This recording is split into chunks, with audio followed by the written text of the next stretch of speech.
Okay students, இன்னைக்கு நம்ம என்ன பார்க்க போறோம் அப்படின்னா ஸ்பீட் வெர்சஸ் வெலாசிட்டி அது பார்க்கலாம். சரிங்களா? ஜென்ரலா நம்ம ஸ்பீட்னா என்ன படிச்சிருப்போம் அப்படின்னா டிஸ்டன்ஸ் பை டைம் படிச்சிருப்போம். வெலாசிட்டி மீன்ஸ் என்ன படிச்சிருப்போம் அப்படின்னா டிஸ்பிளேஸ்மெண்ட் பை டைம்.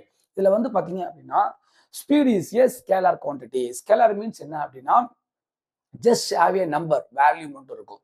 ஆர் என்ன சொல்லுவாங்க, மேக்னிடியூட் மட்டும்தான் இருக்கும். ஓகேவா? Velocity is a vector quantity அப்படின்னு சொல்ல வரும். வெக்டார் மீன்ஸ் என்ன அப்படின்னா அதுக்கு வந்து பாத்தீங்க அப்படின்னா வேல்யூவும் இருக்கும், ஆல்சோ என்ன சொல்ல முடியும், டைரக்ஷனும் இருக்கும். சரிங்களா? அதுதான் மேக்னிடியூட் அண்ட் டைரக்ஷன் என்ன சொல்லுவாங்க அப்படின்னா அது வெக்டார். ஸோ இது வெக்டார் குவான்டிட்டி, இது ஸ்கேலார் குவான்டிட்டி. சரிங்களா? அப்ப டிஸ்டன்ஸ் என்ன சொல்லுவாங்க, அதுவும் ஸ்கேலார் தான். பட் டிஸ்பிளேஸ்மெண்ட் என்ன சொல்லுது, வெக்டார் குவான்டிட்டி. சரிங்களா? இப்ப யூனிஃபார்ம் ஸ்பீட் அப்புறம் அது 2 செகண்ட் வந்து யூனிஃபார்ம் வெலாசிட்டி பார்க்க போறோம். சின்ன எக்ஸாம்பிள் ஒன்று சொல்றேன். இங்க பாருங்க, ஒரு கிராஃப் டிரான் பண்றேன். இங்க பாருங்களேன், இதுல வந்து ஸ்டார்ட் பண்ற பாயிண்ட் ஓ. ஓகேவா? கீழே என்ன மென்ஷன் பண்ண போறோம் அப்படின்னா டைம் மென்ஷன் பண்ண போறீங்க. பாருங்க, மேல என்ன சார் திட்டீங்க அப்படின்னா டிஸ்டன்ஸ்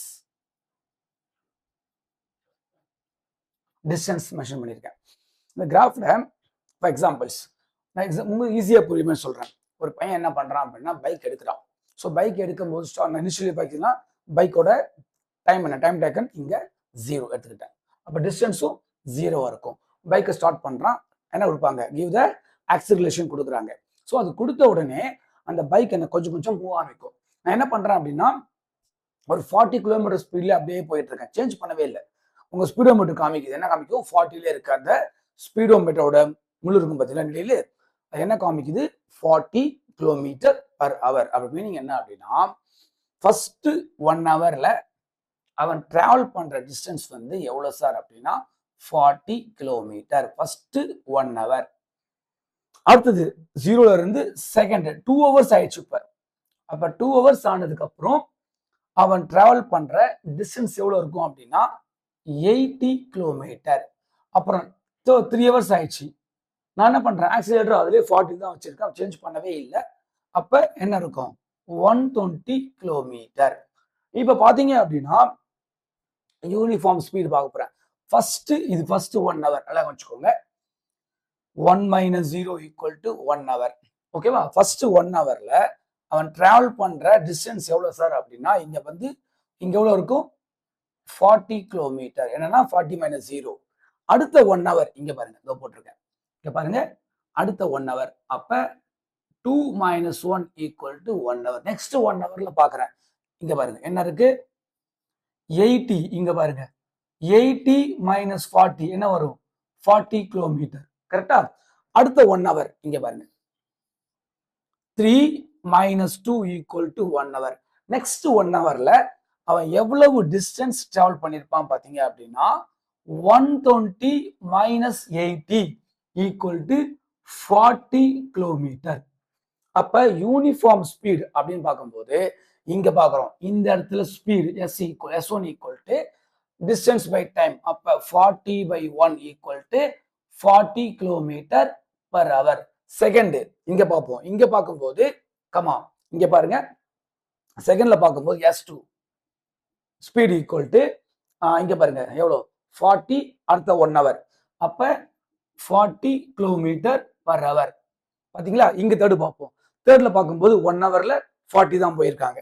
ஸோ அப்ப S3 = 40 கிலோமீட்டர் பர் ஹவர். என்ன சொல்றோம், அப்ப இதுதான் யூனிஃபார்ம் ஸ்பீட். அப்ப என்ன சொல்றேன் அப்படின்னா அந்த பர்சன் வந்து equal time interval every 1 hour. ஓகேவா? அது பேர் சொல்லுவாங்க ஈக்குவல் டைம் இன்டர்வல்ல அந்த பர்சன் டிராவல் பண்ற டிஸ்டன்ஸ் எப்படி சார் இருக்கு அப்படின்னா ஈக்குவலா இருக்கு. சரியா? அப்ப என்ன சொல்றாங்க, இதுக்கு பேர் தான் யூனிஃபார்ம் ஸ்பீடு. அப்ப இதுல என்ன பண்ண போறோம் அப்படின்னா டிஸ்பிளேஸ்மெண்ட் அப்படிங்கிற வார்த்தை யூஸ் பண்ணா அப்படின்னா என்ன சொல்லலாம், uniform velocity. Okay okay students, இப்ப நெக்ஸ்ட் என்ன பார்க்குறோம் அப்படின்னா ஆவரேஜ் ஸ்பீடு பத்தி பார்ப்போம். ஆவரேஜ் ஸ்பீடுங்கிறது என்ன சார் அப்படின்னா total distance by total time taken.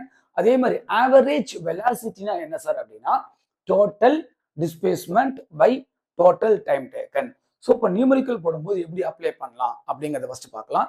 இங்க பாருங்களேன், ஒரு distance time first average speed பார்ப்போம். டிஸ்டன்ஸ் டைம் கிராஃப் எடுத்துக்கலாம். ஃபர்ஸ்ட் ஸ்டார்ட் பண்ற பாயிண்ட் மேல வந்து பாக்குறப்ப டிஸ்டன்ஸ் எடுத்துக்கிறேன் இந்த கிராஃப்ல. இங்க பாருங்க, டிஸ்டன்ஸா டிஸ்பிளேஸ்மெண்ட் கூட எடுத்துக்கலாம், அப்புறம் பார்க்கலாம். இங்க வந்து டைம் எடுத்துக்கிட்டேன். ஓகேவா? இப்ப ஸ்டார்ட் பண்ற டைம் வந்து நான் என்ன பண்றேன், T0 வச்சுக்கிட்டேன் ஃபர்ஸ்ட். அப்புறம் இங்க பாருங்க, இங்க T1 சிம்பிள்ல போடுறேன், T2 இங்க பாருங்க, T3. ஓகேவா? இங்க லாஸ்ட் வந்து T4 வச்சிருக்கேன். அப்ப டிஸ்டன்ஸ் வந்து இங்க x0, அப்புறம் இங்க x1, இங்க x2, இங்க பாருங்க x3, இங்க x4. இப்ப நான் சொன்னேன் டிஸ்டன்ஸ் ஆர் என்ன போட்டேன், டிஸ்பிளேஸ்மெண்ட். ஏன் சார் இப்ப போட்டிருக்கீங்க அப்படின்னா ரெண்டுத்துக்குமே சேமா தான் இருக்க போகுது. இங்க பாருங்க, x0 வந்து x4 தான், ஸ்ட்ரெயிட்டா மூவ் பண்ணிருக்காங்க. இந்த கேஸை பொறுத்த வரைக்கும் டிஸ்டன்ஸ் ஈக்குவல் டு டிஸ்பிளேஸ்மெண்ட் தான். சரிங்களா? ஓகே, இப்ப நான் என்ன பண்றேன், ஆவரேஜ் ஸ்பீட் அது சிம்பிள் என்ன பண்றேன், v bar அப்படின்னு வச்சுக்கலாம். இப்ப v bar ஈக்குவல் டு என்ன சொல்றேன் பாருங்க, எப்படி போடலாம் அப்படின்னா டோட்டலா x0ல இருந்து இங்க வரணும். கரெக்டா? சப்போஸ் இனிஷியல்ல வந்து 0வா இருந்துச்சு அப்படின்னா நம்ம என்ன பண்ணலாம், 0 போட்டு எழுதும்போது x4 மட்டும் போட முடியும். ஆனா எங்கிருந்து ஸ்டார்ட் பண்றாங்க, இனிஷியல்ல டிஸ்டன்ஸ் வந்து டிஸ்பிளேஸ்மெண்ட் 0வா இருக்கா இல்லையா நமக்கு தெரியாது. சரிங்களா? ஸோ அப்ப இந்த கேஸ் என்ன சார் பண்ணோம் அப்படின்னா, இங்க பாருங்க, x4 மைனஸ் x0 பை என்ன யூஸ் பண்றோம் பாருங்க, T4 மைனஸ் என்னது T0. இன் கேஸ் இங்க பாருங்க, இனிஷியல்ல அது 2 மீட்டர் ஆரம்பிக்குது, இது 4 மீட்டர், 6 மீட்டர், அப்புறம் 8 மீட்டர், 10 மீட்டர் வச்சுக்கலாமா? இது வந்து இனிஷியல்ல வந்து பாக்குறப்ப 1 செகண்ட்ஸ், அப்புறம் பாருங்க 2 செகண்ட்ஸ், அப்புறம் 3 செகண்ட்ஸ், 4 செகண்ட்ஸ், அப்புறம் 5 செகண்ட்ஸ். ஓகேவா? இது வந்து 5 செகண்ட்ஸ் இப்படி இருக்கு. அப்ப இங்க வந்து பாக்குறப்ப ஃபைண்ட் தி ஆவரேஜ் ஸ்பீட் கேட்டாங்க அப்படின்னா ஃபர்ஸ்ட் என் 0 இல்ல சொன்ன பாத்தீங்களா? அப்ப என்ன இருக்கு, 2 இருக்கு. இங்க என்ன இருக்கு, 10 இருக்கு. அப்ப என்ன பண்றேன், x4 அப்ப 10 minus 2 by time taken 5 minus 1. அப்ப 5 minus 1 ஆன்சர் என்ன வருது பாருங்க, 8 by 4 அடிச்சீங்க அப்படின்னா என்ன வரும், 2 என்ன வரும் ஸ்பீடு, மீட்டர் பர் செகண்ட்ஸ். என்னால கொடுத்தேன், இது மீட்டர்ல போட்டிருக்கேன், மேல நோட் பண்ணிட்டேன். புரியுதா? ஓகே ஸ்டூடெண்ட்ஸ், இப்போ நம்ம என்ன பார்க்க போறோம் அப்படின்னா இந்த ஆவரேஜ் என்ன பார்த்தோம், ஸ்பீட் பார்த்தோம் பாத்தீங்களா? அது என்ன பாக்குறப்ப இப்ப ஆவரேஜ் ஸ்பீட் இந்த டிஃப்ரெண்ட் சுச்சுவேஷன்ல எப்படி யூஸ் பண்ணோம், ஓகேவா? அதை பார்க்கலாம். நான் ஃபர்ஸ்ட் ஒரு ஹெட்டிங் போட்டிருக்கேன் பாருங்களேன், a body covering different distances with different speeds. நம்ம என்ன படிச்சோம், average speed equal to total distance by total time taken. அப்ப இங்க பாருங்களேன், ஒரு சின்ன ஒரு பாருங்களேன், ஒரு சின்ன நம்ம என்ன பண்ணலாம் அப்படின்னா ஒரு கார் எடுத்துக்கலாம். இங்க பாருங்க, ஒரு கார் இங்க ஸ்டார்ட் பண்றது கார், இங்க பாருங்க, இங்க ஸ்டார்ட் பண்ற காரு. ஓகே, இல்ல இங்க வச்சுக்கலாம், இங்க ஸ்டார்ட் பண்ணுது, இங்க அப்படியே மூவ் ஆயிட்டே இருக்கு. இந்த கார் வந்து ஏல இருந்து பிக்கு போறாங்க. ஓகேவா? அப்ப ஏல இருந்து பிக்கு போகும்போது போற ஸ்பீடு வந்து நமக்கு என்னது, v1 வச்சுக்கிட்டேன். அப்புறம் இதே கார் பில இருந்து எங்க போறாங்க, சிக்கு போறாங்க. அங்க போகும்போது இங்க இருந்து போகும்போது இந்த கார் வந்து பாக்குறப்ப போற ஸ்பீடு வந்து v2. அப்ப என்ன கொடுத்துருக்கேன் அப்படின்னா கார் மூவிங் டிஃப்ரெண்ட் டிஸ்டன்சஸ். அப்ப ஏல இருந்து ஒரு போற டிஸ்டன்ஸ் வந்து s1, அப்புறம் பில இருந்து சிக்கு போற டிஸ்டன்ஸ் வந்து s2. அப்ப இந்த கொஸ்டின்ஸ் என்ன கொடுத்துருக்காங்க, அந்த கார் மூவ் ஆகிற 2 டிஃப்ரெண்ட் டிஸ்டன்ஸ் கொடுத்துருக்காங்க, s1 அண்ட் s2. அவ்வளவுதான் கொஸ்டின் பேப்பர்ல இருக்கும். அப்புறம் டிஃப்ரெண்ட் ஸ்பீட்ல போருக்கு என்ன போட்டிருக்காங்க, v1 v2 என்ன கொடுக்கல, டைம் டேக்கன் கொடுக்கவே இல்லை. ஆனா என்ன கேட்டிருக்காங்க அப்படின்னா ஃபைண்ட் த ஆவரேஜ் ஸ்பீடு கேட்டிருக்காங்க. ஸோ நம்ம எப்படி சால்வ் பண்ணலாம் அப்படின்னு பார்க்கலாமா? சரி, ஓகே. இப்ப டைம் டேக்கன் கொடுக்கல, நான் என்ன பண்றேன் அப்படின்னா let me take the time taken from A to B. அந்த கார் வந்து ஏல இருந்து பிக்கு ஆகிற டைம் வந்து T1 எடுத்துக்கிட்டேன். ஆனா கொடுக்கல. So T1 is a unknown quantity. ஓகேவா? பட் V1 அண்ட் S1 கொஸ்டின்லேயே கொடுத்துருப்பாங்க நோன் குவான்டிட்டி. ஓகேவா? அப்புறம் let me take the car move from B to C. அப்ப டைம் டேக்கன் என்ன பண்றேன், இங்க T2 எடுத்துக்கிட்டேன். ஸோ நம்ம ஃபார்முலா என்ன, ஆவரேஜ் ஸ்பீட் இங்க பாருங்க, V bar equal to total distance S1 plus S2. இத பாருங்க, S1 plus S2 by total time taken. பாத்தீங்க அப்படின்னா T1 பிளஸ் T2. இத ஈக்குவேஷன் 1. பட் இந்த ஈக்குவேஷன்ல என்ன தெரியும், S1 அப்புறம் S2 தெரியும், இது நோன் குவான்டிட்டிஸ்.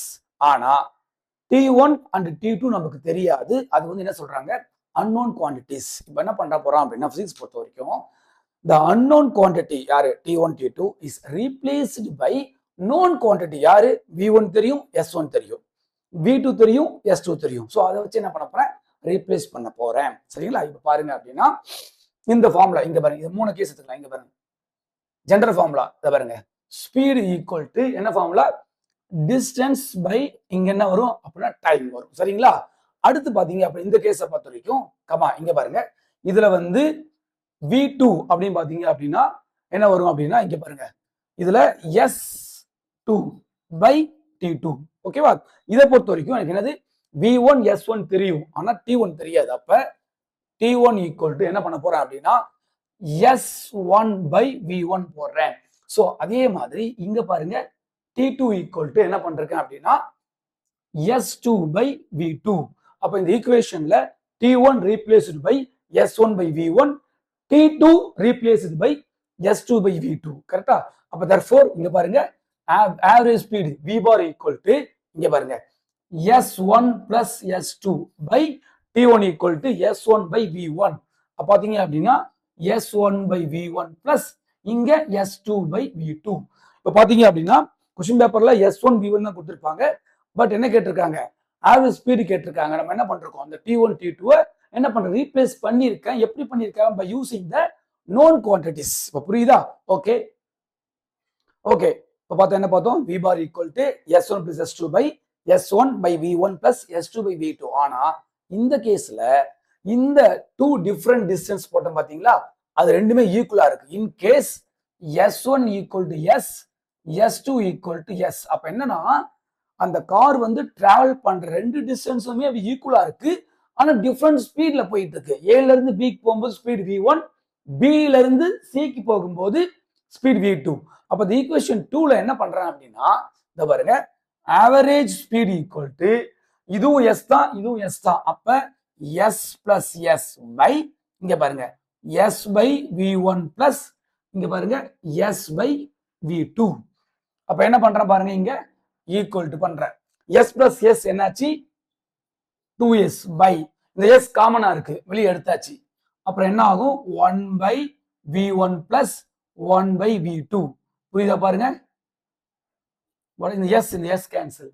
அப்ப நெக்ஸ்ட் வந்து பாக்குறப்ப V bar equal to LCM எடுக்கலாமா, மேல ஒரு 2 இருக்கு கீழே இங்க பாருங்க இங்க V1 into V2 மேல பாத்தீங்கன்னா V2 plus V1 or V1 plus V1 போட்டுக்கலாம். அப்ப இங்க பாத்தீங்கன்னா 2 times of V1 V2 by கீழே வர பாருங்க V1 plus V2. இதுதான் வந்து பாக்குறப்ப ஆவரேஜ் ஸ்பீடு வந்து கொடுத்துருக்கேன். என்னன்னா ரெண்டு டிஸ்டன்ஸுமே ஈக்குவலா இருந்து அப்படின்னு பாத்தீங்கன்னா இந்த ஃபார்முலா பாத்தீங்களா எஸ்ஏ வரல பாருங்க, இந்த டிஸ்டன்ஸே வரல. ஓகேவா? யூஸ் பண்ணிக்கலாம். தேங்க்யூ.